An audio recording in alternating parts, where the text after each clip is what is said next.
Good evening. And again, welcome to everyone who has joined with us on the internet.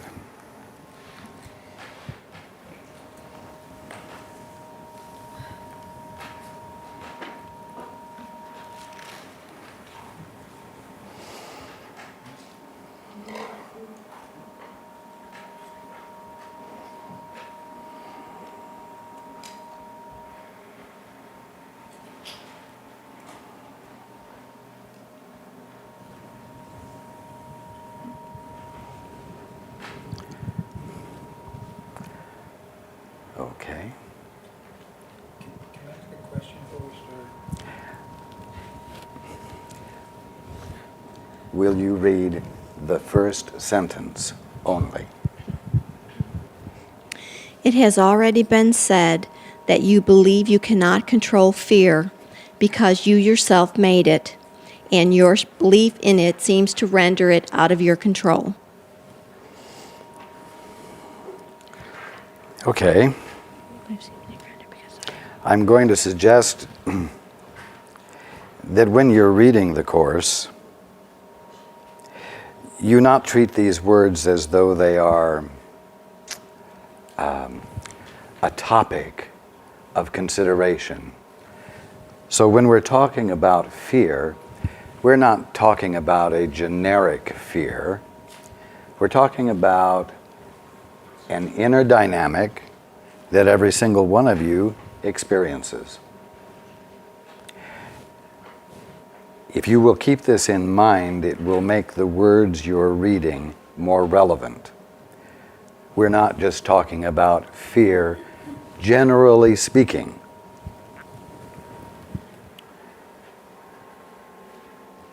Now,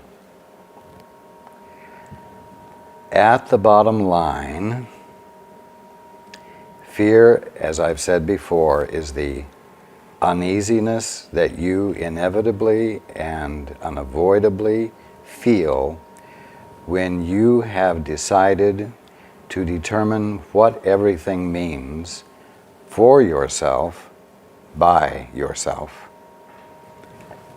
which means that you have, in effect, separated yourself from the Father. You've separated yourself from the ground of your being, and the effect is ungroundedness.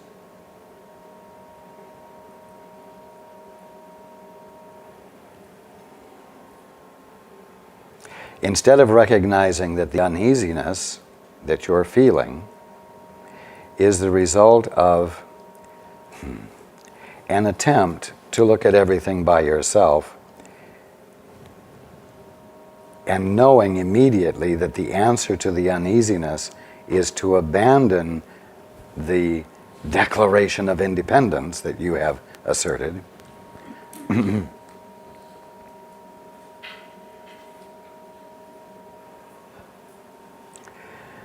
you make the assumption that your uneasiness is caused by everything you're seeing, by your environment, by circumstances, by those in your experience.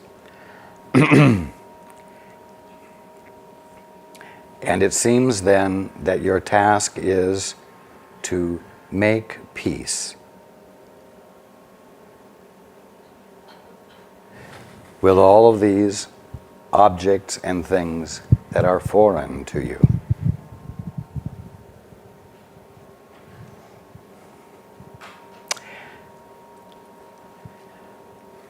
Now,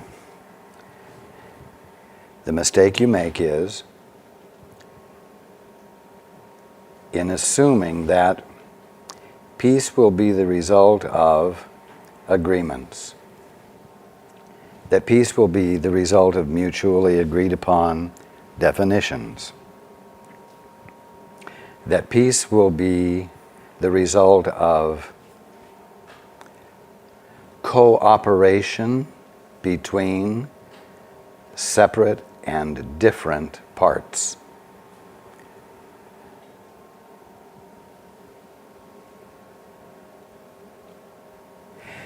And in the process of forming definitions which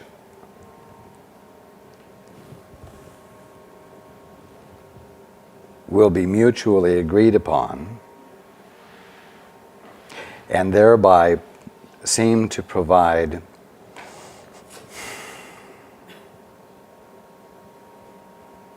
the appearance of peace and the apparent lack of need for fear,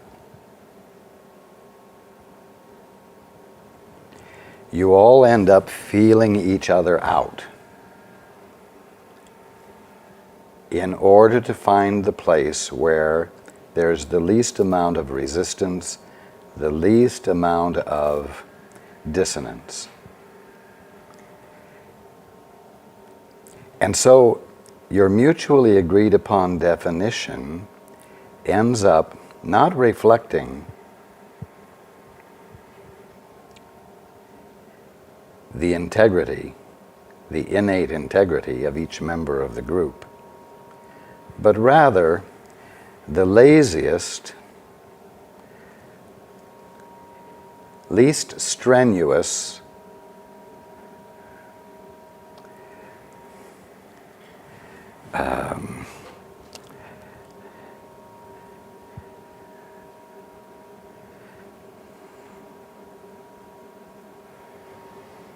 just a moment.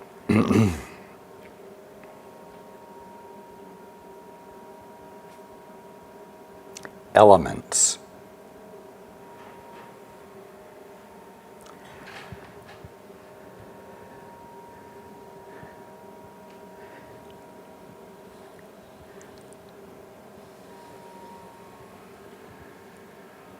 That are characteristic of the group as a whole.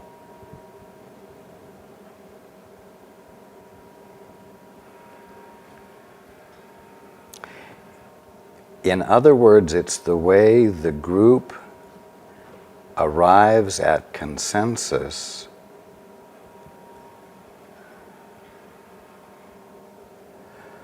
while no member of the group declares himself or herself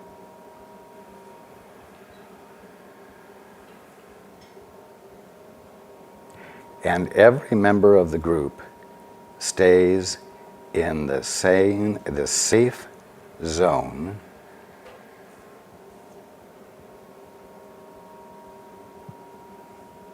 without any need for commitment to anything definite.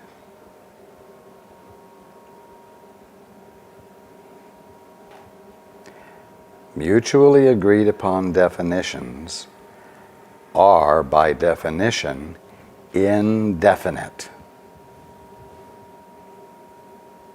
Again, mutually agreed upon definitions are indefinite by definition.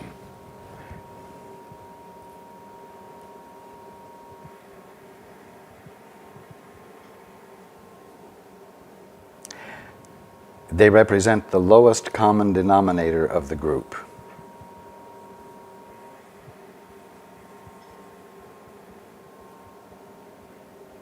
Because that's what you get when you don't step on each other's egos.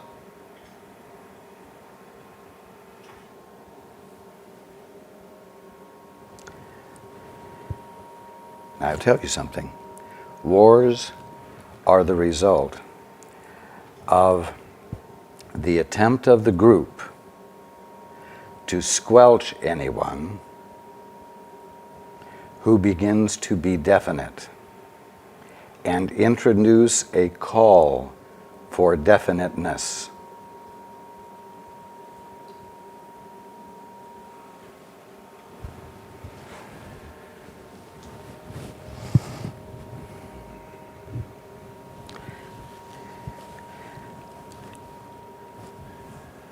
So, now, anyone who might have an insight or a recognition of the value of not being uncommitted, of not being indefinite, who speaks up and makes waves, disturbs the status quo, that one is attacked. That one is immediately met with all form of arguments which have as their goal to cause this one to settle down and abandon any call for definiteness and to come back into what I have called a false sense of peace. And so, everyone in the group watches this and realizes that there is something to fear. And the something to fear is being the oddball. The something to fear is standing out in the group.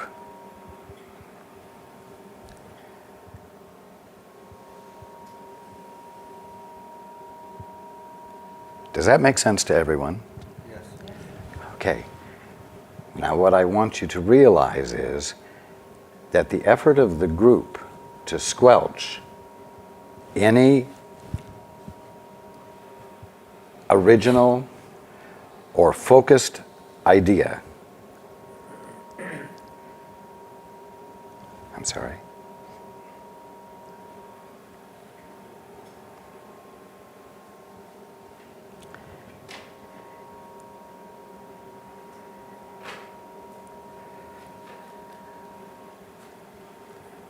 I'm going, just a moment. What I want you to see most clearly is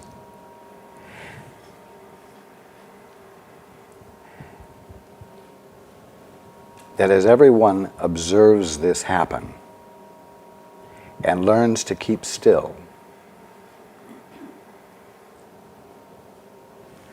they are operating under a system of terrorism.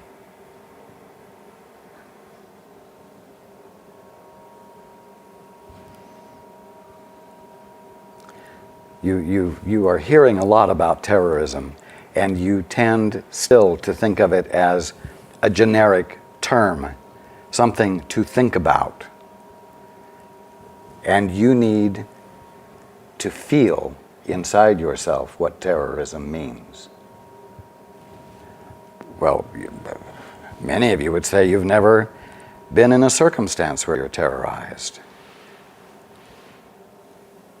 But I want you to consider what we've talked about in the last 2 or 3 weeks and what you have felt when I have talked about casting your vote, not being uninvolved, not being uncommitted. I have been calling you out of this stupid safe zone that you all thought you have had available to you. I have called upon you to go within, turn toward the altar,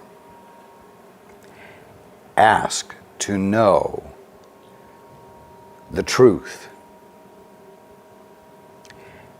to let yourself be filled with it so that you might experience knowing what the truth is at an experiential level, so that you might be able to cast your vote and act, not think, but act on what you know, to embody it in the world. In other words, to make it visible.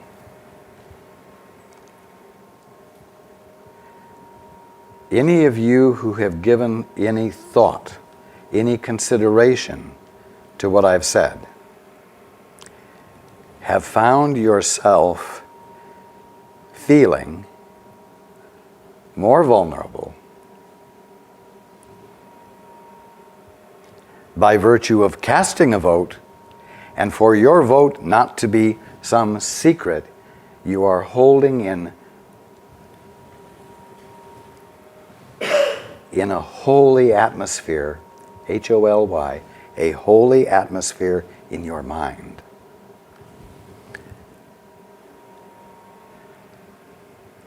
If you're going to act, if you are going to embody in the world the truth that you know, it's going to be visible, it's going to be noticeable. Your vote will have been cast and it will be public.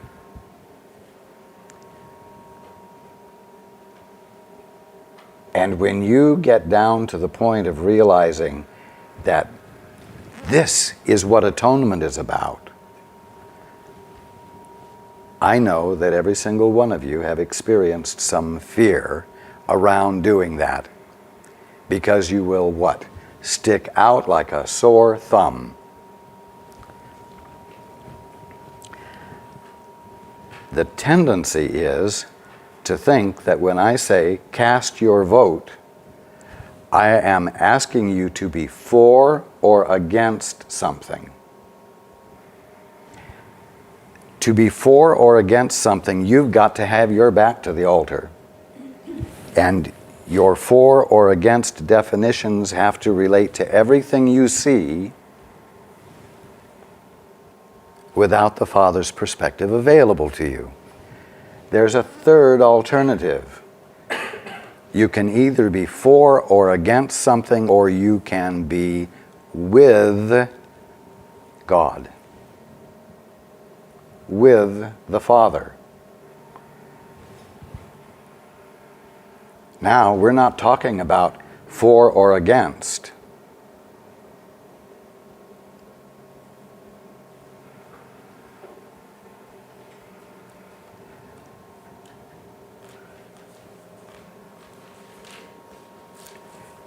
And when you're standing with the Father,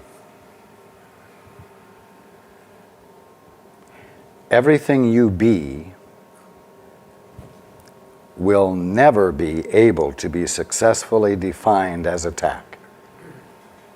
Even though those with their backs still to their altars will see your definiteness as a judgment upon them.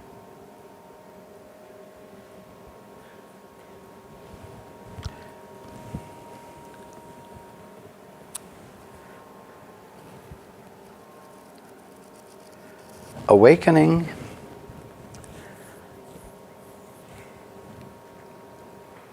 is fulfilling and satisfying, but it's not fun.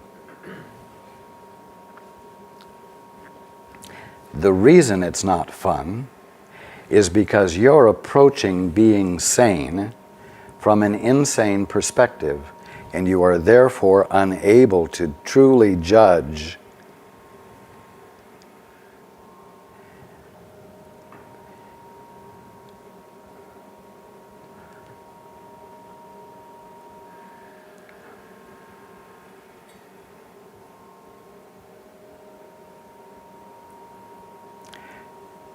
the divine dynamics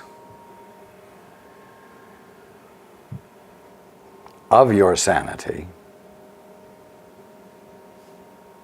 Truly, you're not able to judge them truly. And so you automatically think you're being asked to be for or against something, when it's all about being with God in unity. In the realm of mutually agreed upon definitions, the majority rules.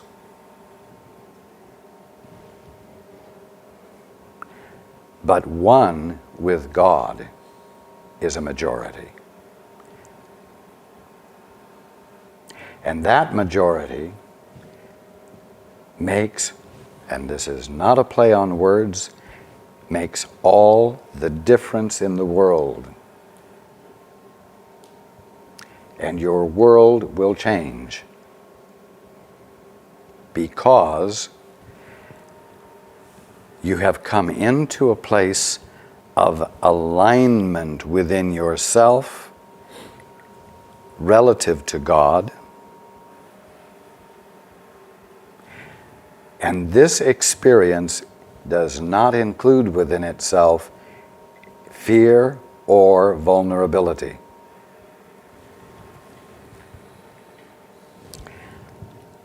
The reason I said this is not fun is because it requires you to make commitment to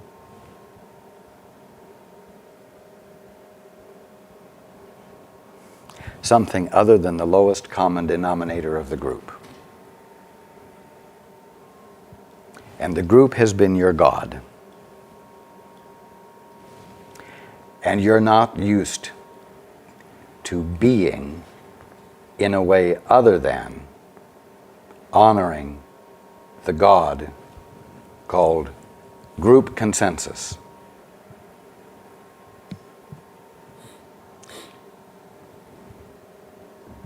You have to arrive at a point of being willing to make commitment to truth, commitment to love. A truth and a love that at the moment you don't comprehend the real meaning of. And so you have to lean into what is for you the unknown. You have to lean into what for you is a void and become defenseless so that you might be infilled with insight and revelation, so that you actually change and stop operating on the old basis of mutually agreed upon definitions, meaning the group consensus.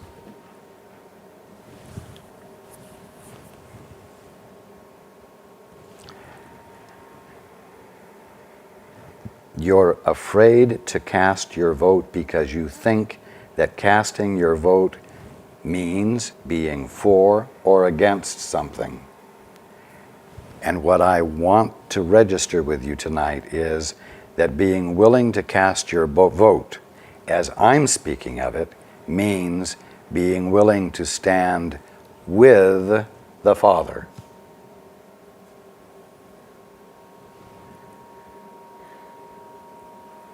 In whom all creation exists.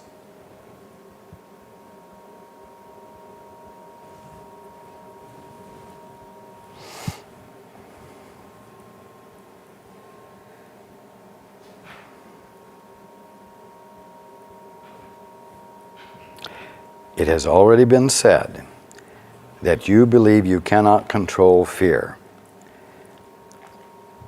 Why? Because you yourself made it, and your belief in it seems to render it out of your control. See, your belief in it, the attributes, the definitions, the meanings you have given it, cause it to seem to be out of your control. Continue. Not yet. Yet any attempt to resolve the error through attempting the mastery of fear is useless. In fact, it asserts the power of fear by the very assumption that it needed be mastered. The true resolution rests entirely on mastery through love. In the interim, however, the sense of conflict is inevitable. You see, it's not going to be easy. It's not going to be fun. Continue. Since you have placed yourself in a position where you believe in the power of what does not exist. Exactly.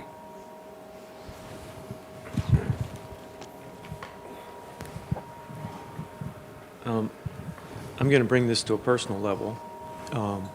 I'm having fun.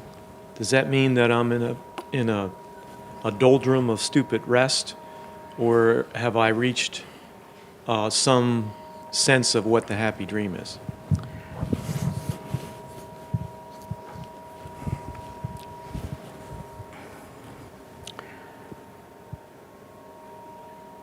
Let me ask this. Is the happy dream a private dream?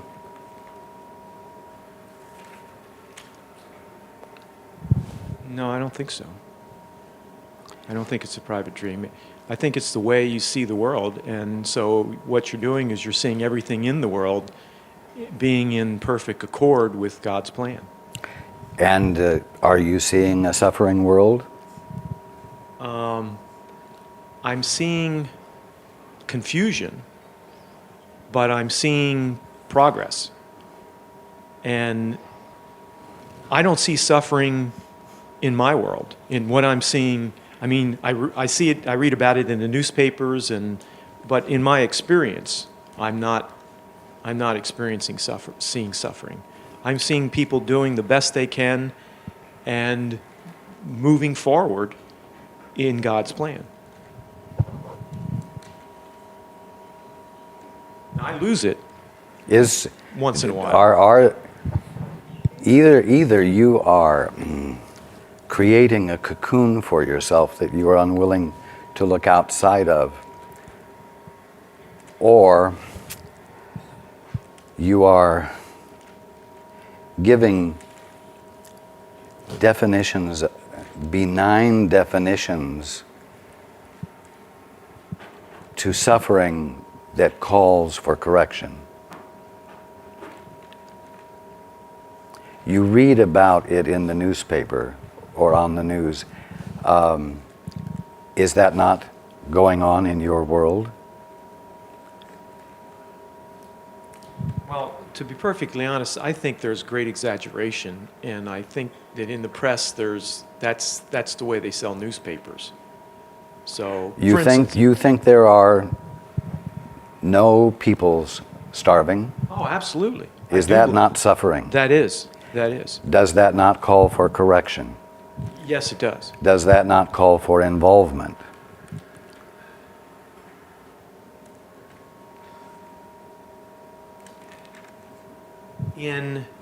Yes, it does.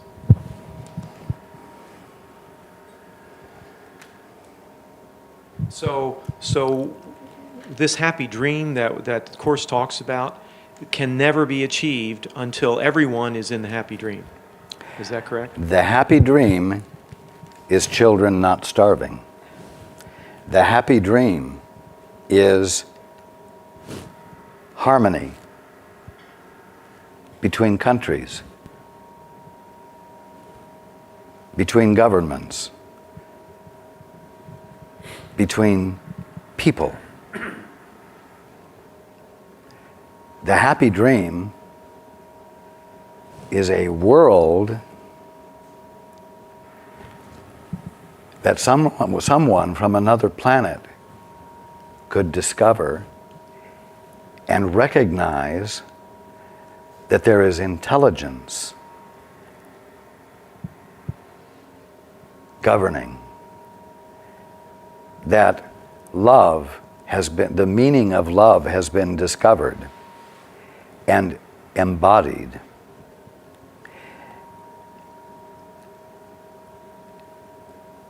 It will not look like a world where injury and hurt and starvation